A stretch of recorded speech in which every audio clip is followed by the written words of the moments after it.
Okay, our next speaker is the wonderful Margaret Buursma from Toronto in Canada.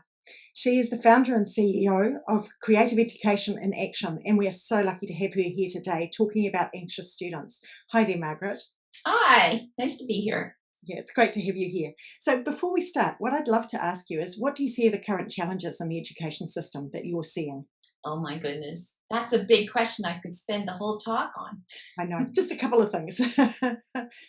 Well, the to start with, there's even before the pandemic, and it's just gotten worse. Children are extremely anxious, and we don't know as teachers how to deal with that. Our youth are going through a lot. The longer the lockdowns last in different parts of the world, the worse things are getting. So those are the biggest challenges right now, far and beyond academics. Mm, mm.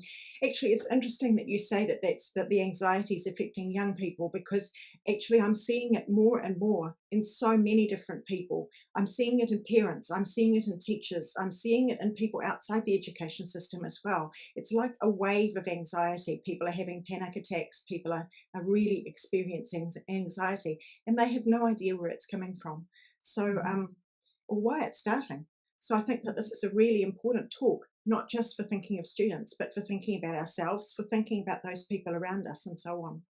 Yeah. Mhm, So for what's one sure. thing that you wish you'd learnt at school? Thinking particularly of anxiety. What's one thing you wish you'd learnt? Um, I think I wish that the adults in my life had said, it's okay, it's not your fault. Um, there's so many times when we, as children are very egocentric, and youth are as well. And we blame ourselves as young adults even, um, for things that happen in our environment. We think it's our fault. And what it really needs is an aware parent or teacher or leader to say, it's not your fault. This Mm, is not about you. This is about mom and dad, or this is between us, and you're hearing this, and it's not about you. Even that one line I wish I had heard when I was younger, because we didn't have the most emotionally stable household. And there was stuff that happened that I blame myself for all the time. And that's our makeup as children. And mm, all we sometimes need to hear is, this isn't your fault. yeah, And absolutely. then we A can cope really so powerful much. line. Yeah, a really, really powerful line. This isn't your fault. So children you're seeing are more anxious now than ever. Do you have any thoughts, or you do have some thoughts about why this might be the case? Yes, I think, well, even before the pandemic, for a number of years, I would say even a couple of decades, as parents, we got almost, maybe not at a conscious level, but at a subconscious level, we became a bit competitive. We wanted our newborns to be everything they could possibly be. And so we enrolled them into everything we could possibly enroll them in. And we made their lives scheduled from the beginning of the day to the end, or we had them in daycare where they had scheduled programs, and they're programmed to death. And in the pandemic, there's another set of stuff that's happened because of lockdowns and that. But even I think that children don't have enough playtime. And it's interesting because that's how children work things out in their spontaneous play, when they are generating the ideas from within and they're not in front of a screen getting input. So, as adults, we work through things in a different way. Some of us are very talkative. We need to speak things out in order just to hear ourselves think and to come up with our own answers. And we just need a committed friend to do that sometimes. And some of us don't have that, and that can cause a lot of anxiety.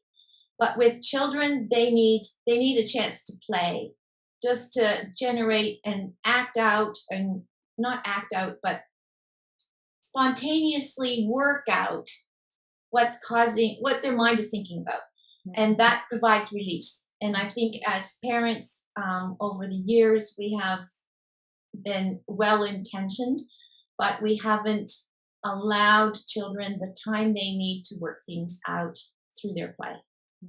Because it's through their play that they work out more about who they are as well. It's not just solving the problems that they're facing, but it's finding out who they are and what they're enjoying and what their interests are and how to learn and all of those sorts of things, isn't it, that they're doing through It that? is, Mm, definitely is. mm. Yeah. One of our child theorists in New Zealand, I think her name was Gwen Somerset. She talked about play being a child's work. Yes, Yeah. I agree. Play Mm, is a child's work.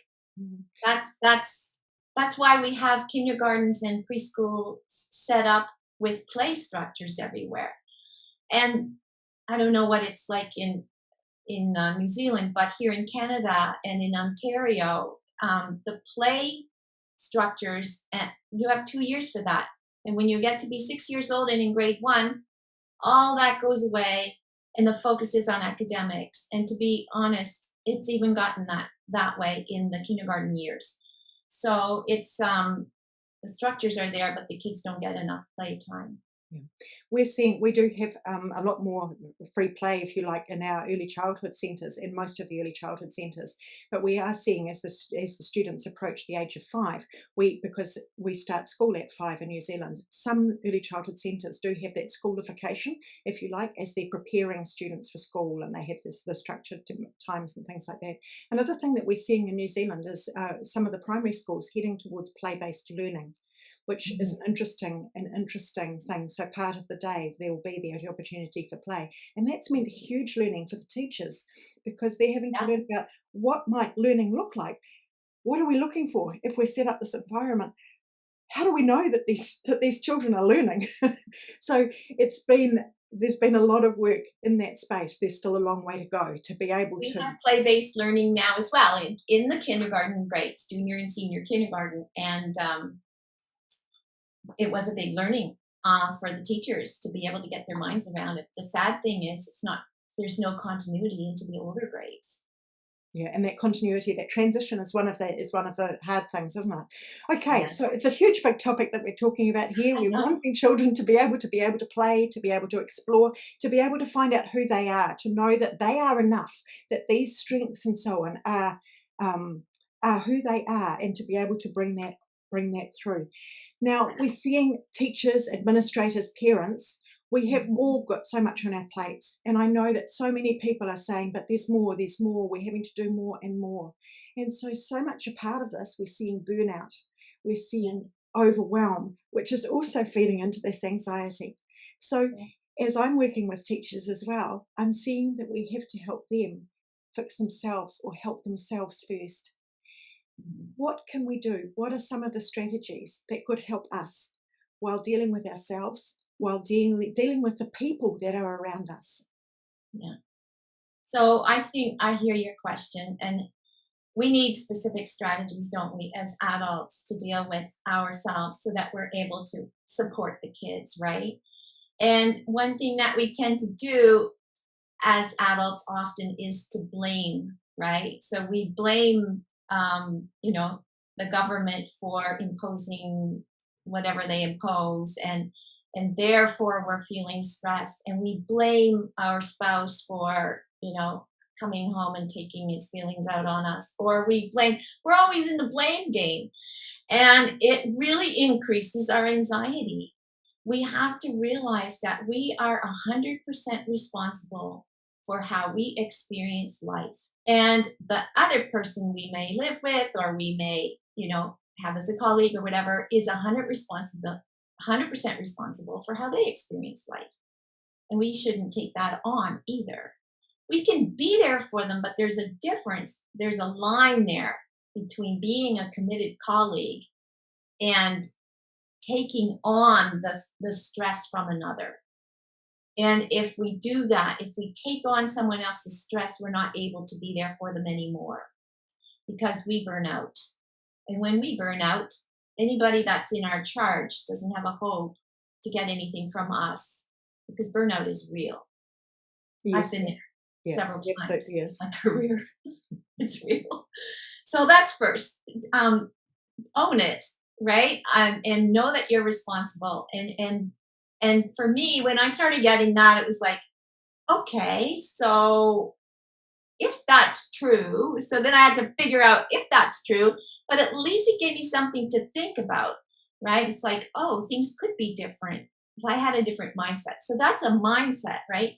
And there's a famous American business philosopher, and I love his quote. It's Jim Rohn. He says, "You must take personal responsibility. You cannot change the circumstances, the seasons, or the wind, but you can change yourself." And so many of us are reluctant to turn the mirror towards ourselves. And I think it's critical that we do. We can't expect change until we do that, right? So here's an example. We can work really hard to lose weight, or we can work really hard to keep it off. Either way, it's a lot of work. We can blame the government for how they handled the pandemic, but it doesn't help us get to a better place. So I have this little formula that I use, and it goes like this. There's an event, then you add the meaning, and that equals your behavior, which equals your result. And it sounds really simplistic, but I'm going to do it with an example. All right. So, for example, the event is someone says to you, and it might be your principal, your reports have to be in on time. Okay. What you make it mean, now meaning is thought followed by feeling. So you make it mean, oh, he's such a stickler. That's your thought. All right. And then you feel disempowered and deflated. So all he said is, have your reports in on time. You made it mean that he's being a stickler, so that's other people are impacting you negatively, and so you feel disempowered and deflated, and therefore your behavior is you procrastinate, and in the end you panic, and your reports are late. So that's a chain of events when we start not taking 100% responsibility for how we perceive things, for example, right? Mm. And to Um, do that, we need to be really aware of our thoughts, don't we? We actually need to start thinking about what we're actually thinking and build that awareness in. that Mm. metacognitive piece, right? Yeah. It's critical Mm. because what we think. So here's another thing. What I was when we vent to other people, right? We're venting about what we're thinking. It's okay to do that with one or two trusted people, but don't do it any more than that, because if you do, you are creating this pathway in your brain, and it's a negative pathway. And if you want to have a quality day, you want to make it a positive pathway. So, how do you do that? You have to replace the thought with a positive thought. So, something that you're grateful for is a great way to do it. And speak that out to your friend. I have a friend who won't let me go past saying what I needed to say. If I go into any more detail or depth, she turns around, and this is hard to take, and she says, "So, what's positive that happened in your life today?" And it's like an abrupt and a jar, like, ugh. But there's something to it. Like, I love her intention. It's not smooth either. It's pretty jarring, and I'm not sure that I do it the same way. But I love the intention behind it. And we can always be grateful for something. Like, I'm grateful that, I can share a beautiful walk with my husband, even though it's COVID and everything's locked down for 14 out of 16 months here. I'm grateful that the sun is shining and it's summer now. I know that I shouldn't say that with you there, but I'm I'm grateful that I got to teach students virtually to stay with my hand in the. I love to make sure that every year I get some teaching in, and I taught social emotional learning through drama virtually, 16 hours of it. And oh my goodness, I learned so much about what teachers are going through right now. So that, and those children on the other side of the screen, oh my goodness. Mm. Mm. Anyways, Yeah. So, A huge part. that It is a hopefully answers your huge thing, question. isn't it? Yeah. And so one of the things that I'm hearing you say, which is a common thread through that, is that awareness of our thoughts and Yeah. taking, that we realizing that we have a choice every single day. And that's quite a powerful thing in and of itself. And I'm not sure whether you've heard about one of the tools that we use is talking about above the line and below the line behavior. Have you heard about that? Above the line behavior is taking ownership, taking accountability, and taking responsibility, whereas which all has positive outcomes. It's not easy, Yeah. but it's that realization. Can I take ownership? How can I take ownership? Am I accountable for something? How can I take responsibility? Versus blame, which you talked about, Yes. excuses, denial. And so being able to be aware, am I saying but or I'm sorry or those sorts of things. I have a beautiful chart on that. I don't think I heard of it as above the line and below the line, but the chart is, I got it off the internet and it's exactly what you're saying. Yeah, and Perfect. it's incredibly, incredibly powerful. So, Yeah. okay, what do you suggest that we do about the anxiety of our young people?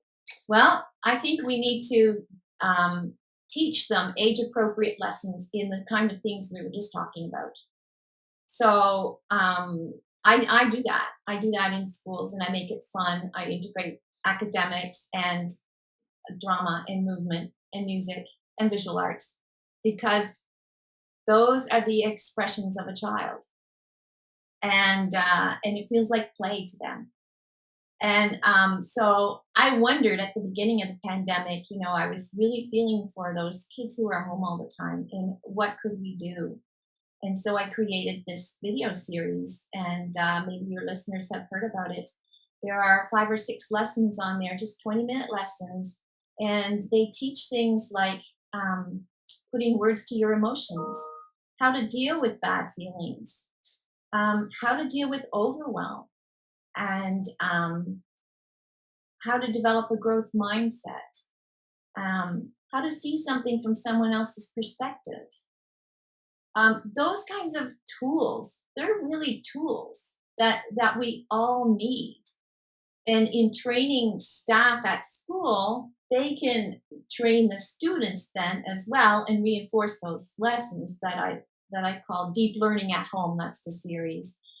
But every lesson is based on a rich text picture book, and every lesson has an affirmation, which is another strategy that's really good, is affirming yourself. And when I create the affirmations for the lessons, I make sure that they rhyme, they're in rhythm, because one day I want somebody to put a tune to it, and we put actions to it, and all those things help kids remember, and then they have to go out and share their affirmation with their people at home, whoever they are. I'll read some of them to you if you're Okay, interested. yeah, 2 or 3, that'd be great. Yeah. So even adults need affirmations, and you need to say those to yourself because this is your thought life, right? So if you're aware of your thought life, it's amazing how negative it can be. And you can change that and then have a much better day, even though the circumstances don't change. So here's one. Whether my feelings are big or small, my words can help to say it all. So that's lesson one. Use your words. Kids are really good at temper tantrums, and we don't need to hear anything. We know what they're saying. It's their dance in that moment. But we always tell our kids, use our words. So you have to develop the vocabulary with them. And that's what these lessons are about as well. I let myself feel the pain, dance it, draw it, and feel good again. That's about how to deal with feelings. Heavy things that drag me down, when broken up, are turned around. That's a lesson on overwhelm. What do you do when you're feeling overwhelmed? And it's so good. It's based on Whimsy's Heavy Things. That's the picture book it's based on. And the illustrator made the heavy things concrete metal balls that are hanging around her neck and dragging her down. So it's such a good analogy of what it feels like when we're so weighed down, right? Yeah. There's Yeah. another one. Listen to others and what they say. Be curious to see another way. That's on perspective training. Yeah. And that's really powerful, isn't it? For helping people to look at the people around them and realize that that they're different, but they're human, just like you are, and they come with their strengths, which is one of the other things that's so important in this world at the moment, isn't it? As we go forward from here, is Oh, yes. understanding not We only of have to be ourselves, but able to take our own lenses off and crawl behind the perspective of the other person to really understand them. Otherwise, we end up coming at loggerheads with each other. And then there's no understanding, and both people feel miserable. And it's not helpful. One person, and this is where the 100% responsibility comes in. One person has to take that initiative. Well, let me really hear what you're saying. And if you don't understand what they're saying or why they're saying what they're saying, you have to ask and then be open to listen. I have a fantastic activity I want to do with you in a little bit if we have time. That will answer that. And that will show how to really listen to somebody. sure. And Okay. it's an exercise we can do it, with staff. We can do it at home. Parents can do it with their youth, and yeah, it's really good. That active listening is really important, isn't it? Okay, so another thing that many teachers are facing is a rise in aggression. And so, what do we do as teachers in classes or as parents when our children are having a complete meltdown? They're aggressive or they're completely shut down. What can we do? Yeah. Well, we need to make sure that everyone else is safe. Move the furniture out of the way. Let them have their meltdown. That is not the time to ask a kid, "What are you thinking?" or "Why are you doing that?" Even when they're partly calmed down, we have to be so careful not to ask them, "Why are you doing that?" Because their amygdala is engaged. That means that they're in survival mode. They have no clue to the answer to that question. Why did you do that? Instead, we need to do that reflective listening that I was just speaking about. And that might take several rounds. And when they finally are calm and maybe even removed from the situation, go for a walk down the hall with you or with somebody else, a trusted adult, then you can ask the question, what were you thinking just before you did that? Because that's where the teaching can come in. Once they get aware of their thoughts, oh, maybe what you said reminded me of what happened at home this morning and then I got really mad. Okay, so then you can take it from there, right? And they start seeing a pattern, and that will help reduce those meltdowns. But I think you really need that trusted adult.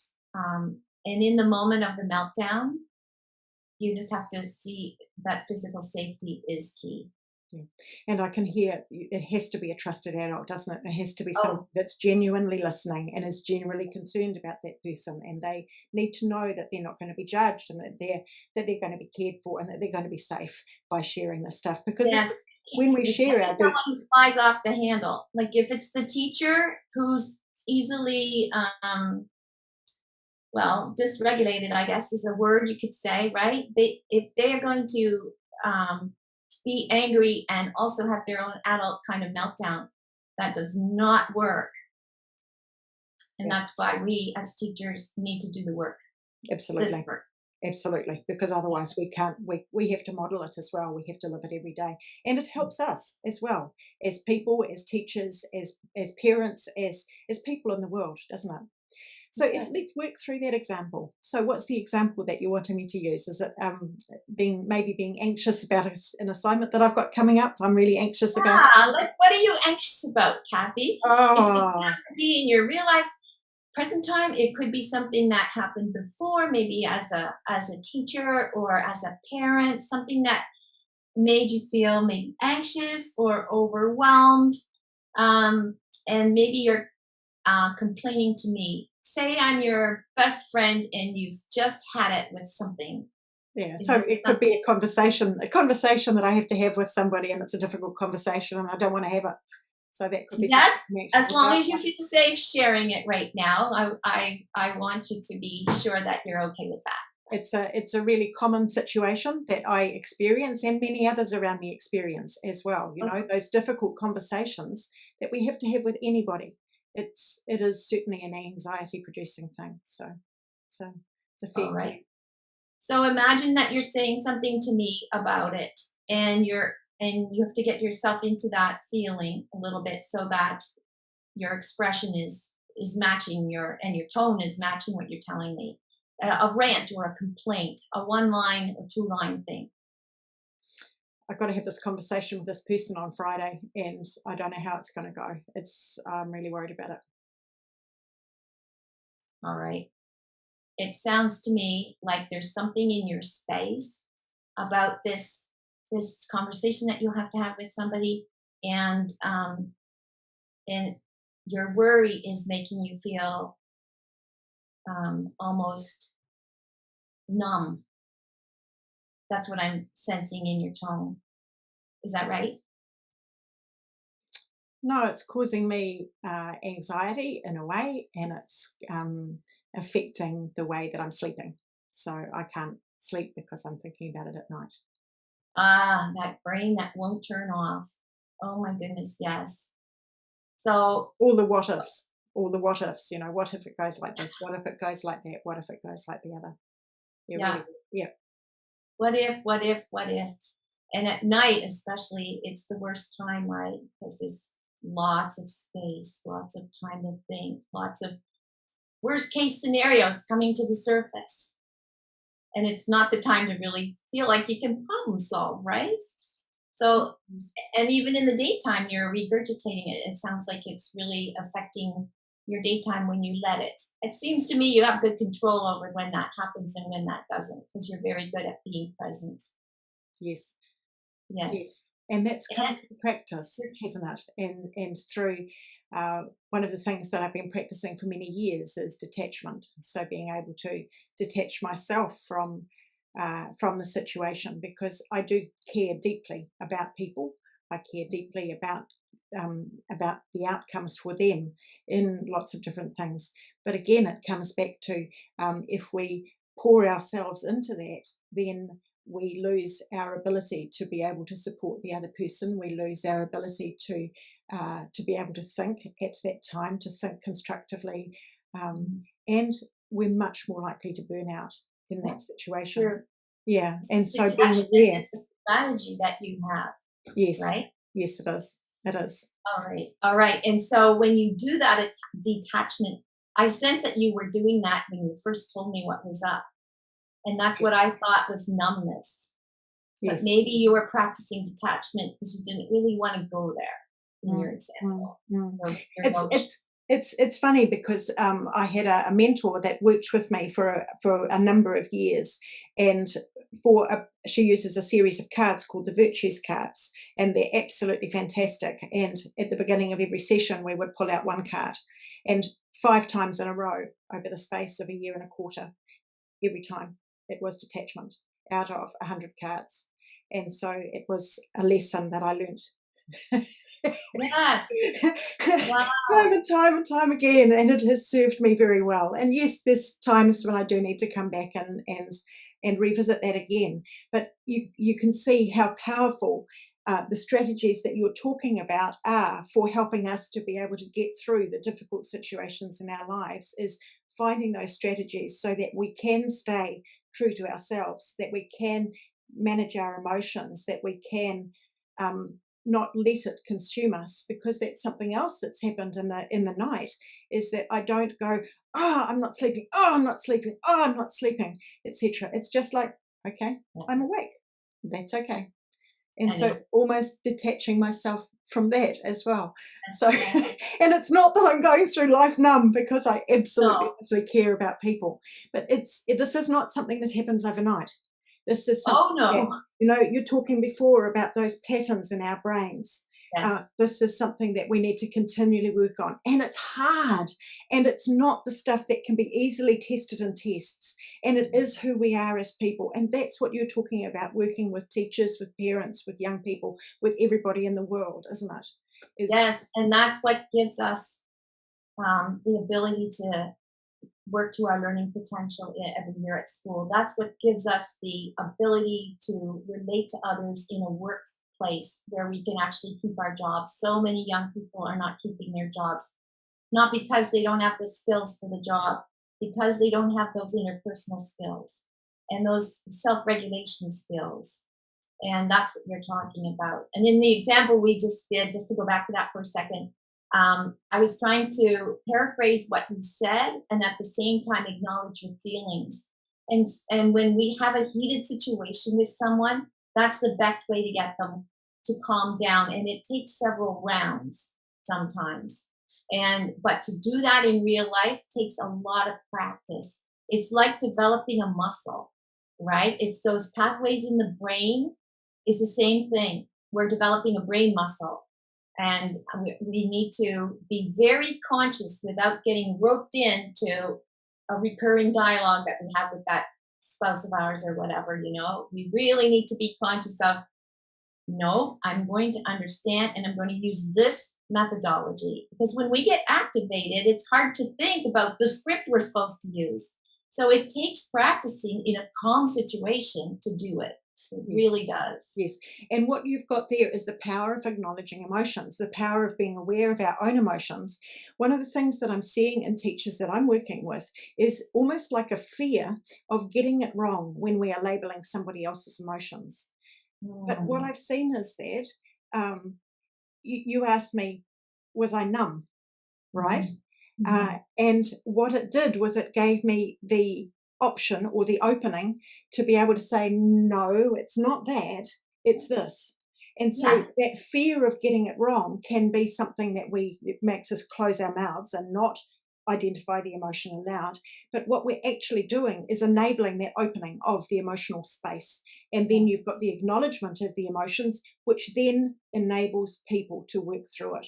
And I think so many people are scared of those strong emotions, aren't they? Whether it's excitement or with excitement and those sorts of things, they're the really positive emotions that people are much more. Some people, a lot of people, are happier with. Yes. Whereas it's the ones that make us feel very uncomfortable that people are scared of and that don't want to acknowledge. That's why we need to be curious. If we didn't get it right the first time, be curious. Oh, so it's not that. So what is it? It's detachment. Like I was asking you, what am I hearing in that? To me, it sounds like numbness. And then you were able to say, well, I trained myself to detach, right? And so I think sometimes if we don't get it right the first time, that's okay. What we need to get right is to be curious. That's the part we need to get right. We can't read someone else's mind and we can't really know what their feelings are. Yes, they express it and we can guess at it, and it sounds like, and you know what's even more supportive is when somebody's super upset and there's something unjust about it, and as the listener you're able to say, you're able to get angry with them. That is so supportive. You don't deserve that. That's ridiculous. If somebody said that to me when I was like on it about something, I feel so supported, Mm. right? So Yeah, and it's then not a matter of finding the right words, it's the right tone and the right being present.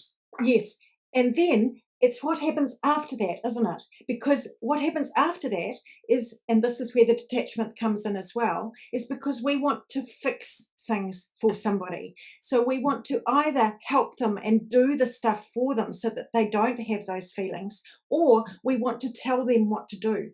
And Uh-huh. this is where this detachment has been so powerful because their problem is not my problem to solve. And if I No, try and solve it or tell them what to do, then I'm getting sucked into it as well. And that's where I can care deeply about what's happening and I can support them. It's like getting in the hole. I've heard people talk about getting in the hole with them and helping them to climb up the ladder out of it, as opposed to pushing them up the ladder or telling them how they need to climb out of it, which doesn't work. And no, just it like, doesn't. No, you're so right. And this is why it takes training, not a one off workshop session. It really takes training to be able to do this well. And that's what's needed, that training, right? So when both people are calm, okay, so here's what happens. When the person who was initially activated feels heard and understood, the emotional temperature comes down. And there's a space created where the other person gets to say their opinion in a calm way. All right. And if that's not needed, if it's totally on the other person, great. But often there's this person who was curious in the first place needs to say something as well. And that space only gets created once that emotional temperature is lower. When both people are low, then you can move on to the next step, which is, what are you going to do about it? Right? And that's what you were talking about. Yeah, yeah. Yeah. Because then that's giving that person the power. It's, what are you going to do about it? How does it fit in your life? Is it something small that doesn't matter? Is it something that you need to do something about? And I come back to, choose the battles that you're going to fight and so on. Yeah. Or choose to let it go, but it's not for me to tell them that it's something that they need to let go or something that they need to fight about. It's Yeah. exploring with them. Do And they we have need to strengths? believe, I think we need to really believe that each one is capable of solving their own problems. If they want your advice, they'll ask specifically for it and make them ask at least twice, because unsolicited advice is not welcome usually. So we have to be aware of that, right? Mm. And And so then you're sometimes I do. creating yeah, then Sorry, you're go ahead. creating an environment within classrooms, within schools, within early childhood centres across the world, because what we're talking about now is ongoing life learning, isn't it? As opposed to Definitely. what people thought was education was within the education system. But we're talking about people in the world now. And so it's part of a much wider system, if you like, of ongoing learning. And Yeah. you're talking Whole about political a sphere. problem yeah, you're talking about a problem-solving culture. We're Yes. creating a problem-solving culture where we are empowering each person around us to be able to bring our strengths and our way of solving problems to the world. I mean, this is a huge conversation. We're taking off a little piece of it. That's Just little good. pieces, eh? So just one classroom at a time, one person at a time, one family at a time. Where you're creating this Exactly. problem-solving culture, and it might be through those conversations at dinner, right? What are you going to do about that? I've had some great conversations at dinner time with my kids, and one of my sons, his first answer to any problem is always punch them in the face, right? So it's always the first answer, punch them in the face. Another Yeah. son, his answer is, yeah, whatever, right? My husband's answer, he's got two. The first one is go to bed earlier, and the second one is take a jacket. So, once you get these first responses out of the way, which always bring in a few laughs, another option is always do nothing. But it it helps you to see that there's more options, doesn't it? What's your Yeah. option? Punch him in the face. Okay, right. What's something else that you could do? And that starts to bring in the fun with it as well. And fun helps to lighten the mood and helps us to be able to think more clearly and enjoy the process of this, because learning can be pretty blooming hard at times. It can, especially when we take things personally, and we can learn not to, like you just talked about, right? And then life would be, I mean, so much simpler, I think, and so much. I'm still learning. I still get activated once in a while, but honestly, I went through years of training, and now I can't wait to give it to others because my happiness quotient went from here to here. It's incredible. Yeah, Yeah. that's right. That's the same with me actually. That through this, I've been able. It's almost like I have a joy that is part of my life, almost Yeah. almost all the time, and that's pretty special. And I want that for other people as well. So Me too. you have a way. You've got a way of supporting people with daily trainings in SEL. Can you share Yes. that with us, please? Well, I'm getting schools that are wanting my complete program first, which is really cool. Um, I have a larger like year long program, but I also have like a 9 week program, and it's best if the staff take it and then the parents take it at the same time, and there's a children's program that goes with it. So imagine even after 9 weeks, like 9 1 hour sessions, the whole community, the school community, has the same language, the same problem solving strategies, the same mindset strategies, the same self care strategies. And imagine that they're all set up with committed colleagues, like a buddy who actually has their back, checks in on them every day, and says, how are you feeling? And then gets curious. And that's what I'm doing in schools now. And I love it. I love it. And different principals want me to work, work more of the artsy and in a deep and meaningful way because their teachers don't know how to do that.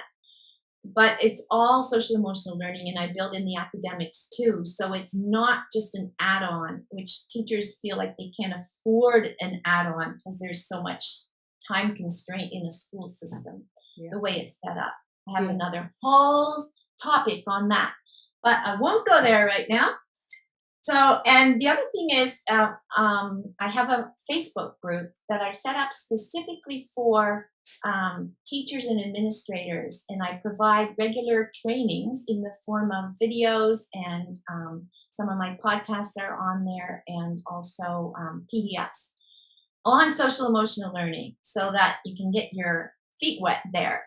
And the children's program, Deep Learning at Home, is free right now since it's still the pandemic. So that is available on my website. And they're 20-minute videos, which I spoke about already with the affirmations. So yeah, parents can sign up for that for free, or for teachers or anybody really. Wonderful. So those And are the things that I have. we'll share those links there. And so when people are seeing SEL as an acronym, it's meaning the social and emotional learning, the social learning about getting on with other people and how we do that, and the emotional learning about our own emotions and other people's emotions, how to regulate Yes, our own emotional emotions. intelligence. You may know it by that name, emotional intelligence. I just wanted to make sure people understood what we were talking about with No, SEL. I understand. It's becoming more popular here, and it's all through the U.S. It is very common, but even in Canada, not everyone knows SEL. So sorry if I went on about the acronym. That's not wise. No problem. So you've got a last question for everybody, haven't you? What's that last question? It's around My the last question. Oh yes. Okay. On a scale of 1 to 10, what do you see is your biggest need for learning social and emotional learning, SEL? What's your biggest need? And the B part of that question would be, on a scale of 1 to 10, what is the need for your youth or your children or your family to learn those skills that we were talking about today? And I have a little freebie. Absolutely. So, So what's your free offer today? What's your freebie today? yeah, my freebie is the first 2 schools that contact me, I can do a free 45 to 60-minute webinar in social emotional learning for you, for the staff. Wonderful. That sounds absolutely amazing. And contact details are on the bottom of the screen here and also in the link there. So if you're wanting to be one of those first 2 schools, jump on in there and talk with Margaret. She is doing this right around the world. I know she's been working with teachers in quite a few different countries, and she's absolutely amazing. So there we go. Thank you very, very much, Margaret, for sharing this stuff with us today, and for us being able to have a conversation that went beyond a few questions, and to explore some of this stuff in action. It's a journey. It doesn't happen overnight, but it is so worth it. So thank you so much, Margaret, for sharing. Always such an enriching experience to have these conversations with you, Cathy. Thank you for having me. Great. Thank you.